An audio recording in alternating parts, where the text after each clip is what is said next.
कर झालं. जय Baba. God Speaks chapter number 8. पहले तो हम देखेंगे कि मेहर बाबा फिर से गॉड स्पीक्स के बारे में क्या कहते हैं, फिर उसके बाद में अपना रेगुलर जो है उसके ऊपर भी आते हैं.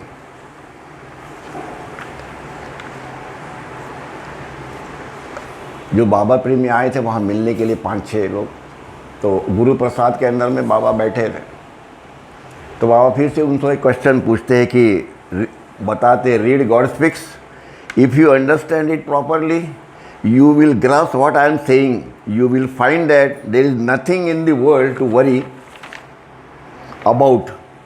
Whatever happens due to the impressions make the dream of the creation appear to be real and lasting and create undue worries. It will answer all your questions. देखिए, जो भी अगर आप इसको ध्यान से अगर पढ़े गॉड स्पीक्स को, तो सही में आपको ये मालूम पड़ेगा कि दुनिया में किसी भी प्रकार की कोई चिंता करने की ज़रूरत नहीं है. No worries. एंड जो कुछ भी घटित होता है वह संस्कारों के वजह से घटित, जो हम अपना कर्म करते हैं उसके जो इम्प्रेशंस है, जिसको हम संस्कार कहते हैं, वो संस्कार के वजह से जो हम लेके आते हैं युगों युगों से, वो संस्कार के वजह से ही सारा ब्रह्मांड में घटित होता है हर जीवात्मा के साथ में. और this is nothing but the dream of creation appears to be real. और जो कुछ भी निर्माण हुआ है इन संस्कारों के द्वारा, इसको हम लोग सोचते हैं कि ये सत्य है, रियल है एंड लास्टिंग, और ये ऐसे ही चलते रहता है और ऐसे ही चलते रहेगा. But it creates undue worries. जितना भी चिंताएं है, इतना है, ये सब निर्माण किससे होता है? ओनली बिकॉज ऑफ संस्कार. इट वो जो गॉड स्पीक्स है, it will answer all your questions. Finish. और सही है, जितने भी क्वेश्चन तुम्हारे हैं सब इसमें अंदर में उसके उन्होंने आंसर दिए हुए. बाकी बचे होंगे तो दूसरी 2 किताबें, 2-4 किताबें, उसने सब दिया. उन्होंने कुछ रखा नहीं अपने पास में, जो बताना है वो पूरा बता दिया. पर इससे हमको यह इंटेलेक्चुअल ज्ञान जो है वो मिलता है कि रियली गॉड अलोन एग्जिस्ट. हम भी वही है, पर हम खो गए कहीं पे. अनुभव नहीं मिलता, पर इंटेलेक्चुअल कन्विक्शन मिलता है. ये बात सही है. जो हम लोग ढूंढ रहे हैं वो इतनी जल्दी मिलने वाला नहीं है, पर कम से कम हम लोग भटकेंगे नहीं कहाँ पे कि ये एक बोल रहा है, वो एक बोल रहा है, इस किताब में एक है, उस किताब में एक है. तो ठीक है, बहुत सारा कुछ लिखा हुआ है, युगों युगों से लिखा है, वो आगे भी लिखते रहेंगे सब लोग. पर जो अवतार के द्वारा, सद्गुरु या इनके द्वारा जो कहा जाता है, बताया जाता है, उसको हमको क्यों पढ़ना चाहिए? इसलिए कि हमारा मन कहीं और भटके नहीं. क्योंकि ये मन अगर सेटिस्फाई नहीं हुआ तो ये मन और जगह भटकते रहता है और हमको ऐसी जगह लेके जाता है जहां हम कुछ नहीं कर पाते और हम हताश हो जाते हैं. पर अगर गॉड स्पीक्स अगर पढ़ेंगे, बाबा बोलता है, तो it will give answer to all your question. That is 100% बराबर है. एक बाबा प्रेमी फिर आए थे अमेरिका या ऑस्ट्रेलिया से, 2-4 आदमी और आए थे. तो उसका नाम था टॉम. तो बाबा कहते हैं कि रीड ये गॉड स्पीक जो है वो 3-4 बार पढ़ो. और पढ़ने के बाद में उसने बताया, उसने बताया बाबा को, मैं 3-4 बार मैंने पढ़ा इसको. तो बाबा कहते हैं कि इसको समाप्त करो. अभी आपने पढ़ा हुआ है ना, तो आपको क्या समझा, इसका इसेंस क्या है? छोटे इसमें इसका इसेंस बताओ कि आपको क्या समझा हुआ है. तो वो बोलता है, उसके वर्डिंग जो है वो, the whole of the creation exist so that the soul can find its way back to you. वो कहते हैं कि आत्मा जो है उसको आपके पास पहुंचना है, और इसीलिए ये सारा ब्रह्मांड और क्रिएशन की निर्मिति हुई है. दैट इज़ व्हाट मैंने इस गॉड स्पीक से मेरे को ये समझ में आया, तो बता रहे हैं. और तो बाबा को खुशी हो गई ये सुनने के बाद. तो बाबा कहते कि वेरी गुड, वेरी गुड. उसे बताते वेरी गुड, करेक्ट. ये बात सही है कि समुंदर के जितने भी ड्रॉप है उन सब ड्रॉप्स को उस समुंदर के साथ में कॉन्शियसली उनको वहाँ मर्ज होना है, कॉन्शियसली, अनकॉन्शियसली नहीं। हम कॉन्शियस है पर हम माया के प्रति कॉन्शियस है, हम रियलिटी के प्रति, परमात्मा के प्रति, गॉड के प्रति कॉन्शियस नहीं है। हमारा एम ही है इस लाइफ का to become one with God consciously, और उसके लिए ये मानव रूप अत्यंत महत्व का है। आगे में बाबा कहते कि एरज भाई जो है तो ये लिखा कैसे गया था, ये ऐसे नहीं कि बाबा ने उसको बैठाया एक बार और उसको लिखते गए, ऐसे नहीं है। 1937 में चालू किया और 1952 में वो ख़त्म हो गया। अब कहाँ पे, रेलवे प्लेटफॉर्म पे बैठे हुए हैं, या बस में है, या ट्रेन में है, या वेटिंग रूम में बैठे हुए हैं। तो बाबा तो एरज भाई को बताते, आओ लिखो, मैं जो बताता हूँ वो लिखो। तो Eruch understands my gestures very well, he has written the God Speaks according to my dictation, जो भी बाबा ने डिक्टेट किया उसके पता से उन्होंने लिखा मतलब। And on the alphabet board, on one educated man बाबा advice, read God speaks again and again, it will test your intellectual knowledge. करे बराबर है, it will test your intelligence, तुम्हारी अपनी बुद्धि की वो परीक्षा लेती है, ये जो गॉड स्पीक्स है वो, और ये बात सही है, यस। और read God speaks, it will test your intelligence and also open the heart, and also open the heart. तुम्हारा हृदय जो है वो खुलेगा, मतलब तुम्हारा हृदय खुलेगा का मतलब ये है कि तुम्हारा जो हार्ट ओपन करने का है, मतलब you will get more and more interest to know what is God. That is what he said, open the heart. You will know, you will try to get more and more information about the God, this and that and everything. That is what to open the heart. Or it will provide food to your mind. क्यों कि mind कितना है, अत्यंत brainy है ना, और अत्यंत होशियार है वो, और उसको खाद्य चाहिए। क्योंकि माइंड हमेशा सोचते ही रहता है। थिंकिंग, माइंड का फंक्शन क्या है, thinking thinking thinking and thinking. But thinking of what, we are just thinking about the Maya, we are just thinking about the Brahma, about the अज्ञान। ये जो कुछ भी हम लोग थिंकिंग करें उसका कितने, but we are never not thinking about the reality और ट्रूथ और परमात्मा, नो। और इसीलिए बोलता है, इसलिए बाबा कहते हैं कि ये तुम्हारे माइंड को साथ साथ तुम्हारे हार्ट को भी वो तुमको, it will provide the food, वो खाद्य तुमको देगा। क्यों, मेडिटेशन करते सब लोग करते, तो कॉन्सेंट्रेशन ही करते कि नहीं। तो ये कंसंट्रेशन तुम कहाँ करो, ये तुम या इसके ऊपर में करो, परमात्मा के ऊपर में करो। और इसीलिए बाबा बोलते हैं कि it gives very details about the evolution of consciousness, reincarnation and involution of consciousness. ये बताया ऐसे नहीं है, बहुत सारी किताबों में मैंने भी पढ़ा है, पर इतना इस बाय दिस वे, इस प्रकार से कि कैसे चैतन्य का विकास हुआ, कैसे पुनर्जन्म हुआ, कैसे इन्वोल्यूशन प्रोसेस हुआ, इसके लिए वह बोलते it gives you detail about the evolution of consciousness, reincarnation and involution, इसके बारे में। And then the final experience, आप सबको फाइनल एक्सपीरियंस मालूम चाहिए तो तुमको इस प्रोसेस से जाना ही पड़ेगा, फिनिश। क्यों, and finally union with God, finally union with God. हम लोग तीर्थ यात्रा करते, for what, union with God. हम लोग प्रदक्षिणा करते, दिंडी के लिए जाते, इसके लिए जाते, जो कुछ भी हम करते हैं, नामस्मरण करते, मेडिटेशन करते, कॉन्सेंट्रेशन करते, जो कुछ भी करते हैं, इस सारा का उद्देश्य जो है वो है यूनियन विथ गॉड। और ये यूनियन के लिए हमको ये मालूम है कि ये करना है, पर हमको ये समझ में नहीं आता कि इसके बाद आगे क्या है, उसके बाद में आगे क्या है।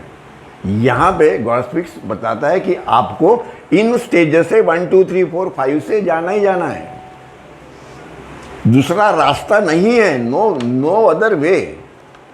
हाँ, आप सद्गुरु और अवतार के साथ में हैं तो आपको ये रास्ता नहीं है। सदगुरु आपको, अवतार सदगुरु जो है वो आपको डायरेक्ट लेके जाएंगे यूनियन विद गॉड। फिर बोलते हैं next, in God speaks I have explained it very clearly. फिर बोलते हैं very clearly after you read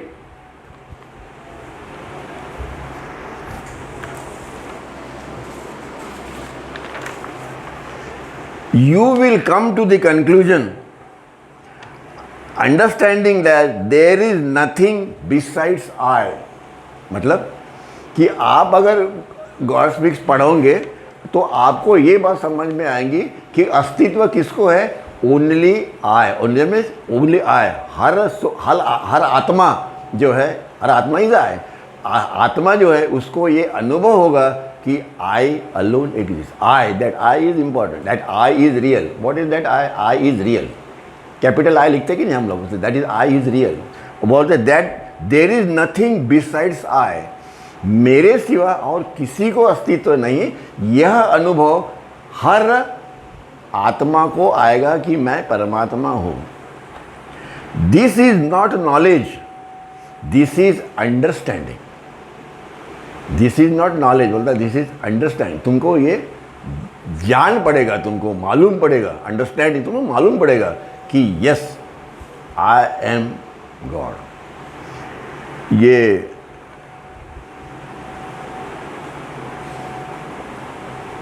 Pandit Jawaharlal Nehru का ये आखिरी का है, उसको पढ़ते फिर बाद में इसको ख़त्म करते। पंडित जवाहरलाल नेहरू को ये किताब दिया गया था गॉड स्पीक्स का। अमर सिंह सहगल जो बाबा के प्रेमी थे और वो एमपी थे दिल्ली में उस वक्त में, जब पंडित जी थे। बाबा पंडित जवाहरलाल नेहरू को पंडित जी कहते थे, नेहरू जी नहीं कहते, पंडित जी। तो वो किताब उनको साइकिल के द्वारा दी गई थी, तो साइकिल ने गए जाके पंडित को दे दी।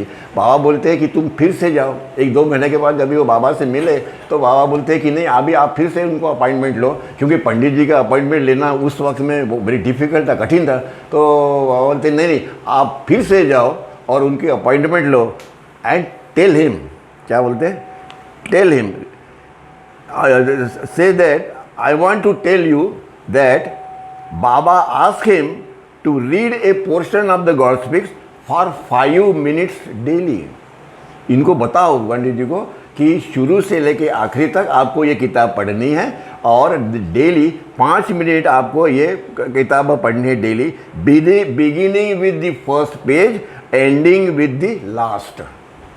अब वो पंडित जी ने कितना पढ़ा नहीं पढ़ा इसका कोई उल्लेख नहीं है, पर ये आता है कि ऐसे नहीं है कि ये फ्रीडम स्ट्रगल के अंदर में जितने भी लीडर थे उन सभी को बाबा के द्वारा कुछ ना कुछ तो भी इंस्ट्रक्शन जाती थी, सर्कुलर ये वो सब उन तक पहुंचते थे।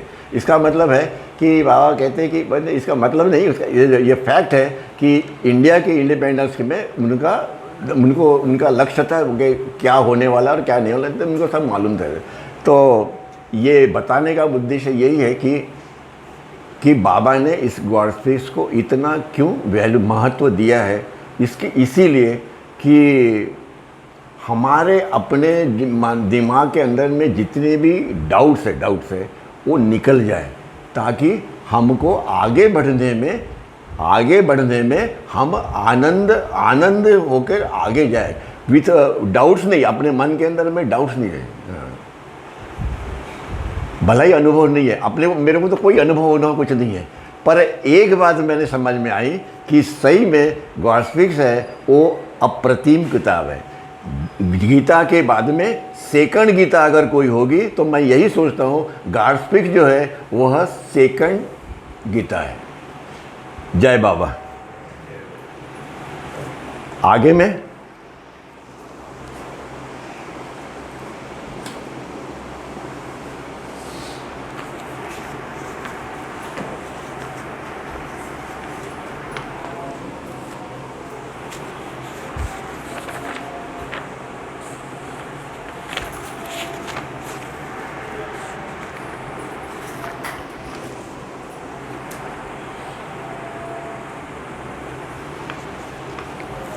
फिर बाबा कहते हैं कि ये समस्त संस्कार जितने भी हैं ये है सब शून्य की उपज है। ओरिजिनल स्टेट के अंदर में वहाँ पे क्या था? Everything. Everything means God, finish. और उसके साथ में क्या था? नथिंग भी था। What is that nothing? Nothing means absolutely nothing, zero, zero. पर ये जीरो का जब भी मैनिफेस्टेशन हुआ तो वो नथिंगनेस के रूप में ये सारा ब्रह्मांड और ये जितना भी है ये उस नथिंग के अंदर में था, जो कि परमात्मा ने मैं कौन हूँ की लहर उसमें जब भी आई तभी उसके अंदर में ये पूरा का पूरा ब्रह्मांड जो है वो नथिंगनेस है। मतलब पूरा ब्रह्मांड इज नथिंगनेस। और इसीलिए दिस शून्य की उपज मात्रा है जो शून्यता के रूप में मैनिफेस्ट हुआ था। शून्यता के रूप में ये नथिंगनेस जो है यह पहले शून्य था और मैनिफेस्टेशन के बाद ये सारा ब्रह्मांड सृष्टि इज नथिंग बट नथिंग। और ये नथिंगनेस का ही ये संस्कार प्रोडक्ट है, रियलिटी का नहीं है। मतलब नथिंगनेस और ये दो अलग अलग है। हम लोग भ्रम में जी रहे हैं। क्यों? कि गॉडस्पिरिट क्या कहता है कि जो कुछ भी आप नथिंगनेस के साथ में आपका जो संबंध है थ्रू चेतना और थ्रू संस्कार, वो आपका अनुभव वो सारा का सारा इज नथिंग, इज नथिंग। आगे this nothing manifested as nothingness in the form of universe, सारा ब्रह्मांड नथिंगनेस। इसका यह अर्थ है कि परमात्मा अपनी विकासित चेतना के द्वारा, परमात्मा अपनी विकासित चेतने के द्वारा स्थूल जगत, सूक्ष्म जगत और कारण जगत जो है जगतों में जो कुछ भी अनुभव करता है, परमात्मा जो कुछ भी वह शून्य का अनुभव है। हम क्या कहते हैं कि हमने ये नॉलेज प्राप्त किया, वेरी गुड, और कोई बुरा नहीं है। पर वो नॉलेज का उपयोग जो आपने किया वो आपके कंफर्ट के लिए, आपको इस ब्रह्मांड के अंदर में सृष्टि में आपको जीवंत रहना है, इसलिए आप डॉक्टर बने, इंजीनियर बने, साइंटिस्ट बने, सब कुछ बने। आप सर्विस करते हो, नौकरी करते हो, पैसा कमाते हो, जीते हो, खाते हो, पीते हो। इसका उसका अध्यात्म से कोई लेना देना नहीं है। नथिंग। आपका जो ज्ञान है वो आपने कुछ ब्रह्मांड के अंदर में कुछ खोज किया और कुछ नौकरी पानी करके आप अपना करते हो, बाकी इससे कुछ नहीं है। और इसीलिए कहते हैं कि परमात्मा ने खुद जो अनुभव करते हैं वह शून्य का अनुभव है। और यह शून्यता, स्वाभाविकता, यह शून्यता कुछ भी नहीं है। किसी साइंटिस्ट ने बहुत शोध लगाए, दो वेरी गुड, अच्छा है, बुरे नहीं है, पर वो सारा का सारा इस ब्रह्मांड में पहले अस्तित्व में था। उसने नया कुछ नहीं निकाला। उसने ऐसे नहीं है कि वाटर, उसने ऑक्सीजन को निर्माण किया। ऑक्सीजन को कोई निर्माण नहीं करता, ना हाइड्रोजन को कोई निर्माण करता है। ऑक्सीजन भी वही है और हाइड्रोजन भी वही है। पानी के अंदर में दो घटक है, ऑक्सीजन और हाइड्रोजन, दोनों को एक करो तो वाटर बन जाता है। उसने कोई निर्माण नहीं किया, उसने उसको खोजा, अपनी बुद्धि के द्वारा उसने उसको खोजा। सब जगह उसने खोजा है। निर्माण एक कण भी आदमी निर्माण नहीं कर सकता, वो खोजता है। Already it is there in the existence में है, नथिंग में वो सब कुछ है। पर इसके बावजूद बाबा ये कहते हैं कि वह शून्य का अनुभव ले रहे हैं हम सभी लोग, इंक्लूडिंग परमात्मा। इसीलिए परमात्मा के बीच में दो स्टेट है, एक परमात्मा का अनकॉन्शियस स्टेट और एक परमात्मा का कॉन्शियस स्टेट। इसके बीच में जितनी भी स्टेट्स है, पशु पक्षी जानवर यूं त्यों, आदमी साधु संत ऋषि मुनि महाराज योगी संत तक जितनी भी स्टेट्स है, first state, second state, so and so, ये सारी की सारी जो है अवस्थाएं जो है, बीच वाली सारी अवस्थाएं माया भी है। यह मायावी अवस्था में होने वाले सब अनुभव केवल शब्दशाह माया है और इस रूप में वे मिथ्या और सीमित है। जितने भी हमारे अनुभव है वो सब सीमित है, बराबर है। आइंस्टाइन अपने वो नाती के साथ में वो समुंदर के वहाँ पे गए तो वो बोलते हैं कि ग्रैंडफादर देखो वो सूरज इधर से निकलता है और इधर जाता है, और आइंस्टाइन भी यही बोलता है, यस बरोबर है, आप राइट हो, इधर से आता है उधर से आता है, सूर्य को इधर नहीं जाता ना उधर नहीं जाता है, बराबर है। पर वो अज्ञानी है, इसको मालूम है। उसी प्रकार से अवतार ज्ञानी है, हम लोग अज्ञानी हैं, और हम इस अज्ञान को ही ज्ञान समझ रहे हैं। इस अज्ञान को हम लोग ज्ञान समझ रहे हैं, पर बाबा क्या कहते हैं, केवल शब्दशाह माया के हैं और इस रूप में वे मिथ्या और सीमित है।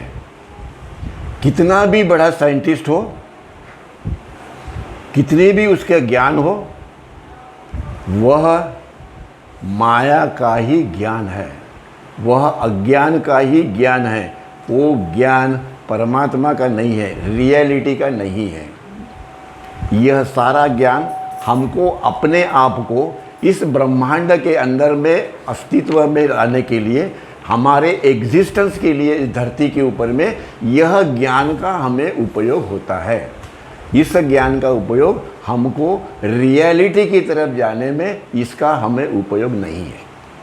और इसीलिए हमको सद्गुरु और अवतार की मदद चाहिए।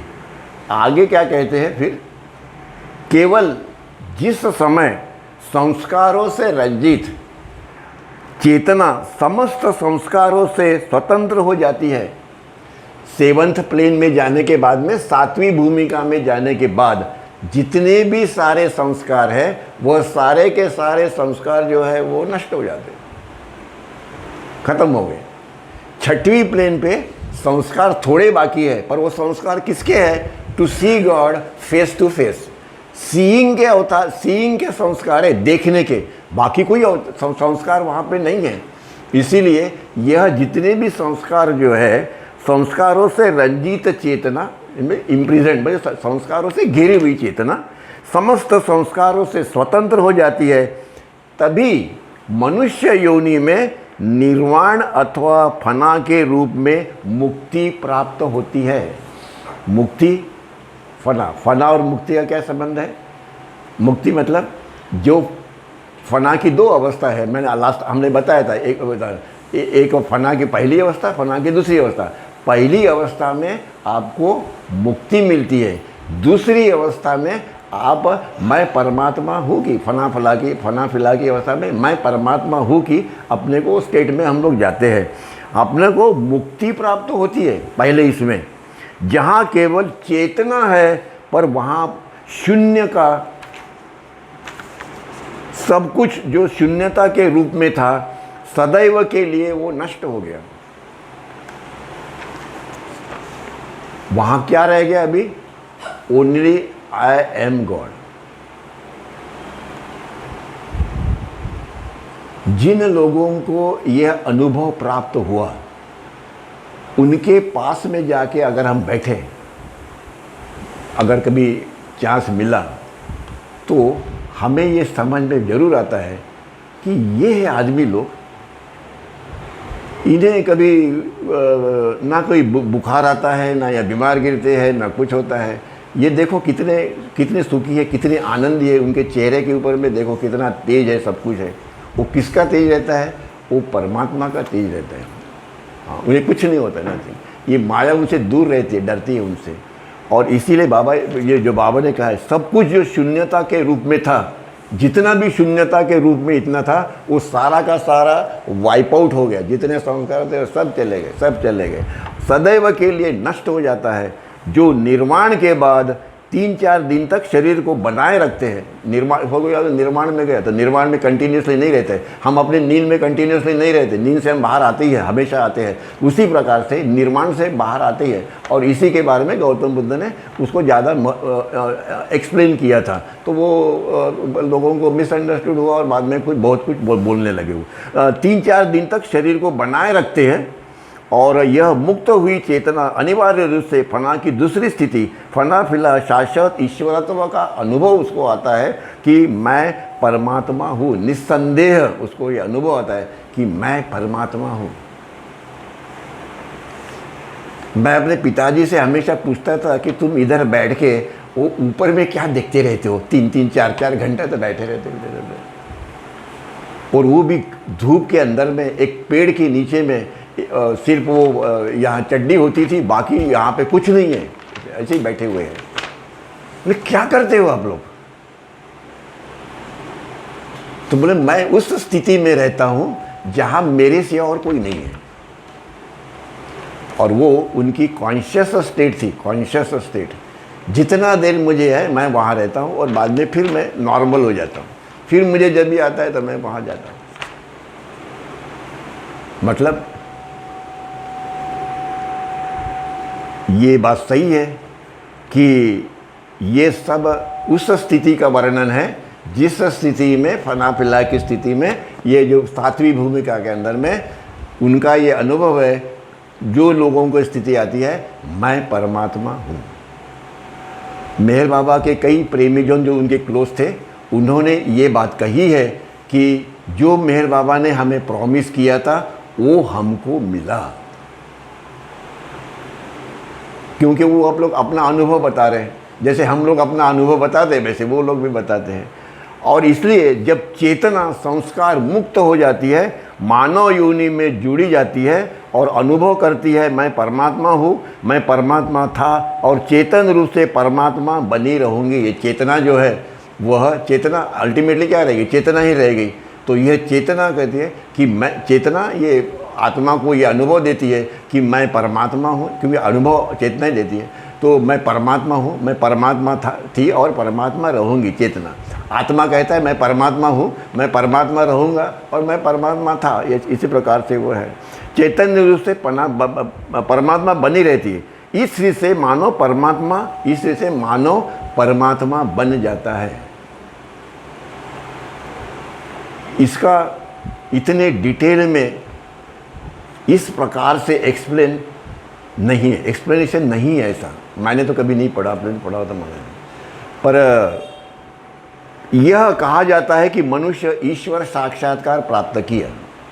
अपने दिमाग में हमेशा आता है कि भाई ये ईश्वर साक्षात्कार है क्या एक्चुअली? नहीं समझा, वर्ड मालूम है, सब कुछ मालूम है, पर व्हाट इज दिस ईश्वर साक्षात्कार? अनुभव आएगा तो मालूम पड़ेगा, या जिसने किसी ने वो अनुभव किया है उसके साथ पास जाके बैठो तो बताएगा ईश्वर साक्षात्कार क्या होता है। अथवा वह शिवात्मा, अथवा वो शिवात्मा बन जाती है, हम लोग उसे शिवात्मा बन जाती बोलते, अथवा वह ओवरसोल परमात्मा बन जाता है। वो हम लोग अनेक प्रकार से उसको बताया जाता है। और इसीलिए यह इटर्नल रियलिटी यह है, इटर्नल रियलिटी यह है कि परमात्मा ही आत्मा है, परमात्मा ही आत्मा है और आत्मा ही परमात्मा है। आंतरिक शाश्वत सत्य क्या है? इटर्नल ये शाश्वत सत्य क्या है कि परमात्मा ही सारा कुछ करते हैं, परमात्मा ही सब कुछ निर्माण करते हैं, परमात्मा ही सब कुछ सहन करते हैं। और इसीलिए मेरे बाबा या सभी सद्गुरु या अवतार ये कहते हैं कि हम वही सहन करते हैं जो जिससे आप लोगों को कभी ना कभी एक दिन आप लोगों को इसमें से आपको आगे बढ़े हम लोग। और इस सत्यता का अनुभव केवल तभी आता है जब जीवात्मा के रूप में संस्कारबद्ध चेतना संस्कार रहित अथवा संस्कार मुक्त चेतना के रूप में शिवात्मावत बन जाती है। यह अनुभव तभी आता है, बोलता है कि जब भी यह चेतना संस्कारलेस, संस्कार जो संस्कारबद्ध थी वो जब भी डिस्ट्रॉय हो गए सारे संस्कार, तभी ये आता है। इसीलिए जो कुछ भी हमारे धर्म में बताया है उसका हम लोग पालन करना ही चाहिए। बाबा बोलते सभी धर्म अच्छे, सभी पालन करना चाहिए, परंतु सद्गुरु या अवतार ने दी हुई आज्ञा का जो पालन करता है, उसके नामस्मरण जो करता है, तभी यह संस्कार जो है उसके नष्ट होने की जो प्रक्रिया है वो फास्ट रहती है। क्यों? कि आप उस रियलिटी के ऊपर में आपका मन जो है वो रियलिटी पे कॉन्सेंट्रेट है। आपका मन कैसा है? आपका मन अशांत है। वो मन को डिस्ट्रॉय करने के लिए सबसे बड़ा वो क्या है? सदगुरु क्या कहता है? Take my name. अब बताओ, बोलते टेक मेरा नाम लो, बाद में हो जाएगा। क्यों हो जाएगा? क्योंकि जब तक ये संस्कार लेस नहीं होंगे तब तक हमको इस भ्रम से हमारा छुटकारा नहीं है। इसे ख़त्म करते हैं अभी। और यह परमात्मा की एक रूपता का यह अनुभव है। और वो असर्स करने के लिए परमात्मा में निमग्न हो जाती है। ये चेतना इस आत्मा के साथ में वो मर्ज हो गई, परमात्मा के साथ में वह मर्ज हो गई, और इसीलिए उसको वह अनुभव दे रही है, या आत्मा हो या परमात्मा हो, मैं अनंत हूँ का अनुभव जो है, मैं गॉड हूँ का जो अनुभव है, इस चेतना के द्वारा आत्मा और परमात्मा दोनों को ये अनुभव आता है। और ये जो जीवात्मा जो है वो शिवात्मा बन जाता है। अवतार मेहर बाबा की जय। जय बाबा।